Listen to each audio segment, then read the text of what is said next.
السلام علیکم ورحمۃ اللہ وبرکاتہ نحمدہ ونصلی علی رسولہ کریم اما بعد۔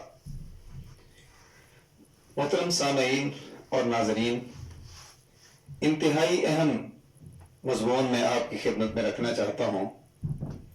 ہر شخص گناہ گار ہے اور ہر شخص چاہتا ہے کہ میری گناہوں کو اللہ سبحانہ و تعالیٰ کسی ذریعے سے معاف کر دے۔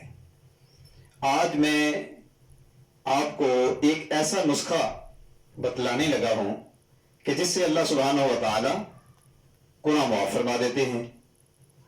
تو وہ نسخہ کیا ہے؟ صحیح بخاری میں یہ حدیث موجود ہے، صحیح بخاری 901 نمبر حدیث، اور صحیح مسلم میں بھی یہ روایت موجود ہے، 759 نمبر حدیث ہے۔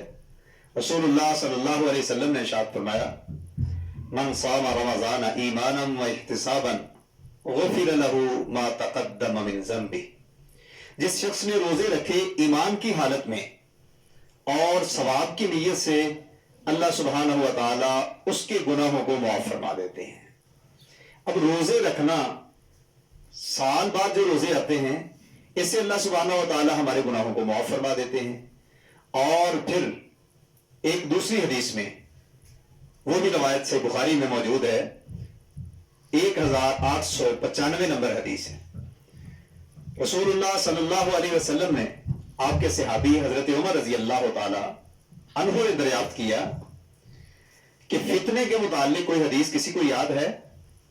تو رسول اللہ صلی اللہ علیہ وسلم کے رازدان صحابی حضرت حذیفہ بن یمان رضی اللہ تعالی عنہ فرمانے لگے کہ امیر المومنین، میں نے رسول اللہ صلی اللہ علیہ وسلم کو فرماتے ہوئے سنا، آپ نے فرمایا تھا: فتنۃ الرجل فی اہلہ و مالہ و جارہ تکفرها الصلاۃ والصیام والصدقہ۔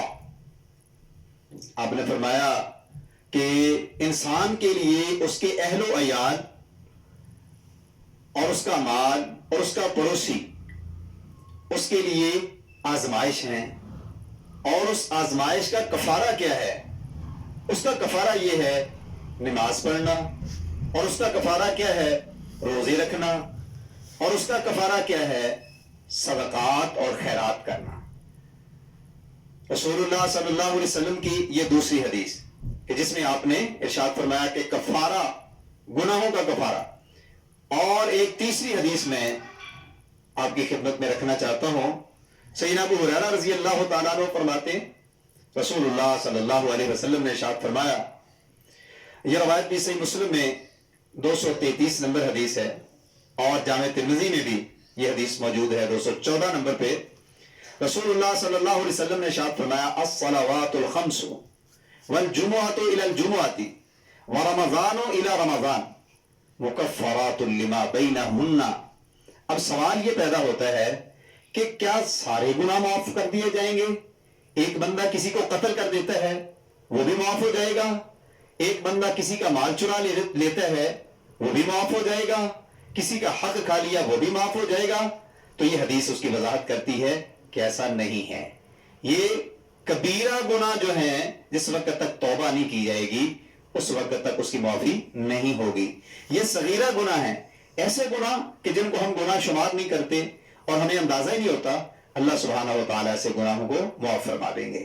فرمایا کہ نماز، 5 نمازیں جو ہیں، ایک نماز سے دوسری نماز تک کفارہ ہے، اور اسی طرح جمعہ دوسرے جمعے تک کفارہ ہے، اور اسی طرح رمضان دوسرے رمضان تک کفارہ ہے۔ اللہ سبحانہ و تعالیٰ سے دعا ہے کہ اللہ تعالیٰ ہمیں معاف فرما دے اور ہمارے گناہوں کا کفارہ ہماری نمازوں کو بنا دے، ہمارے صدقات اور خیرات کو اور روزوں کو بنا دے۔ اقول قولی ھذا استغفر اللہ لی ولکم ولسائر المسلمین۔